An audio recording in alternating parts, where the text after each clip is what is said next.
Hi guys, it's Kevin again, and another of my video series of My Big Why. This time, where am I? Well, I'm inside the Legacy Hotel in central Preston, just across the road from UCLan University, and I'm here today to meet someone I've met before already, an interesting guy called Nigel Brookes, who runs the SME Skills Academy for the Northwest and Manchester. So thanks, Nigel, for meeting me. Thank you. And tell us a little bit more about yourself and a little bit more about your company.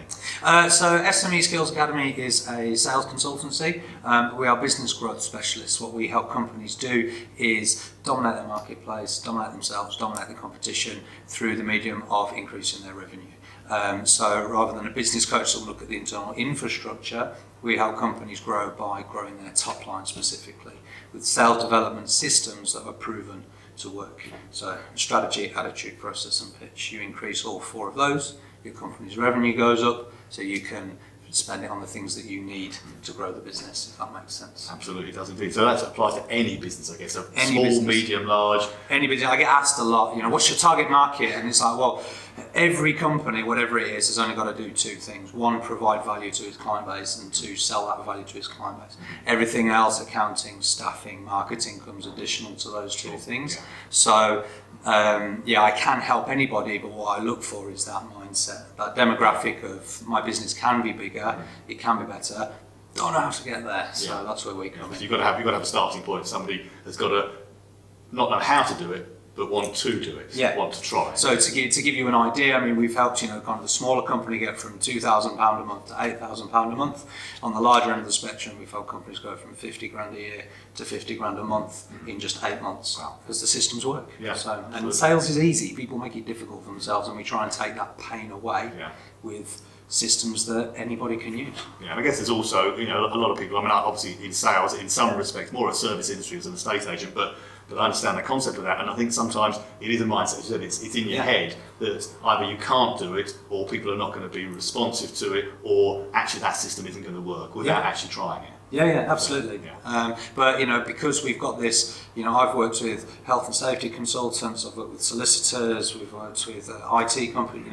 The range of what we do, just slots onto any business, and it may just be someone needs more help with strategy, someone needs more help with pitch, but when we look at the whole holistic approach to sales, everybody can benefit from it. So. I understand it's a franchise. I said you own the sort of the Northwest and Manchester franchise. Therefore, by default, it's a big company. Is it a national company? It's an international company. We've got offices in Dubai, Kuwait. We've got someone who's interested in starting up in Ethiopia. Wow. More watch this space on that front. But the franchise has been going for about 8 years. After the franchisor, Mike Graham, who lives he's actually in Bali at the moment, but he lives in London. I've got the next most successful franchise. So I'm doing it for the Northwest. Good for you. And I did notice that all those places you mentioned are a lot hotter than here as well. Yeah. Is that so? That's where So I'm doing it in the cold. The coldest one as well, which is probably the hardest one. That's fantastic. So how long have you actually been running the? So I've been going probably about 2 years. Prior to that, I've been a medical devices account manager, so selling into the NHS, which is obviously very slow end of the spectrum. Prior to that, I've been a sales manager at Carphone Warehouse. Other brands are available, which is very fast-paced. So I've had that experience across both ends of the spectrum.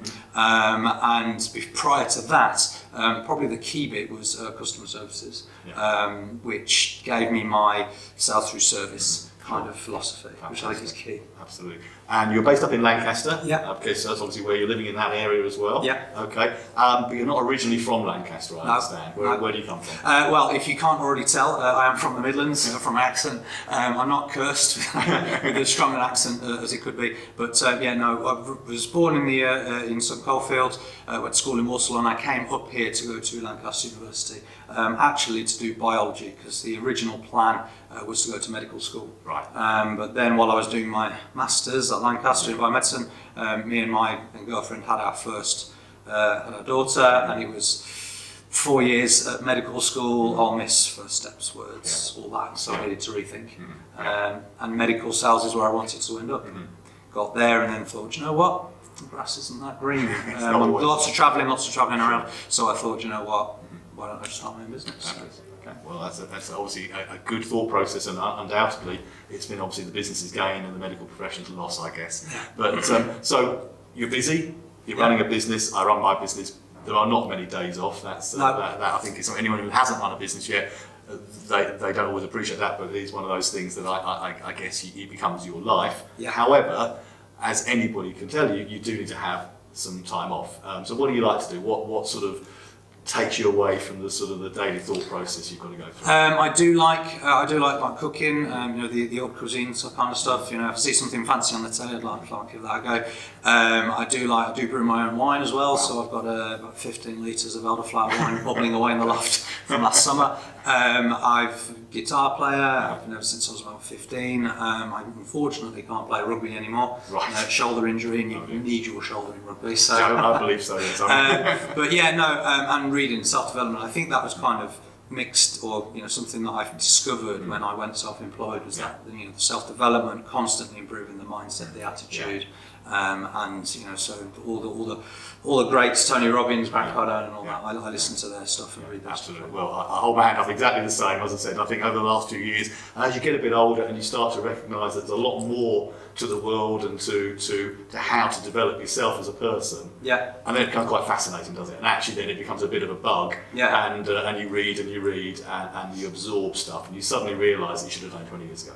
Yeah, absolutely. Yes, again, I'm guilty of that, and a lot of people are. But I would certainly concur with Nigel. If whether you're in business or working for somebody, self-development is something you can take charge of yourself, and it actually is really fascinating. Yeah. And the psychology of selling, psychology of customer service is something that I think people who understand it and do it get why it works. Yeah, absolutely. Fantastic. And that's it. It's people with sales. It's specifically that. It's not what you do. It's not how it works. It's why people should buy from you. Yeah. And I think on the self-development front, I was listening to an American coach from years ago called Jim Rohn. If you've heard of him, and he was saying that one of the pieces of advice that he took on when he first started was how do I develop my business to where you want to be? And his mentor said you've got to start by developing yourself to be above average. Yeah. That's how you're going to make your business above average. Absolutely. So, And we all want that. yeah, absolutely. Good. Okay. Last question is one I always leave to the end. I tend to throw this in at the end just to sort of get a feel of where we've come from. We've talked obviously about the fact that you were going down the medical route, so we know that. I'm going to ask you a question. It might be the same answer, but when you were a child, you can be any age you like. What did you really want to be when you grew up? I think I did go through the phases. I did want to be an astronaut. I went through that phase. I'm a fireman when I was about 6 months old. I think I kind of, doctor was kind of where I wanted to be. My family is very much in the medical profession, so that's where I wanted to be. But it was kind of I guess it was any job that was going to give me that lifestyle that I wanted. Sure. So that was what I thought it was. Fantastic. It's a good ambition, definitely. Well, it's been absolutely fantastic, Nigel. I know you've got a meeting to go to shortly, so I'm not going to take up any more of your time. As always, we were talking about that before. There's never enough hours in the day. If you can invent 26-hour days, I think we'll be a lot happier. But it doesn't quite work that way. All of Nigel's details are going to be on the post. Wherever you're watching this video, that all the details for how to contact Nigel and a bit more about his company and what have you will all be on the post attached. Please get in touch with Nigel, whatever size of business. Even if you're not sure it's for you, I think it would certainly be something that you should at least explore and find out whether or not he can help you. And I'm sure he can. So in the meantime, thanks very much for watching, guys. Talk to you soon. Take care. Bye-bye now. Thank you very much. Bye.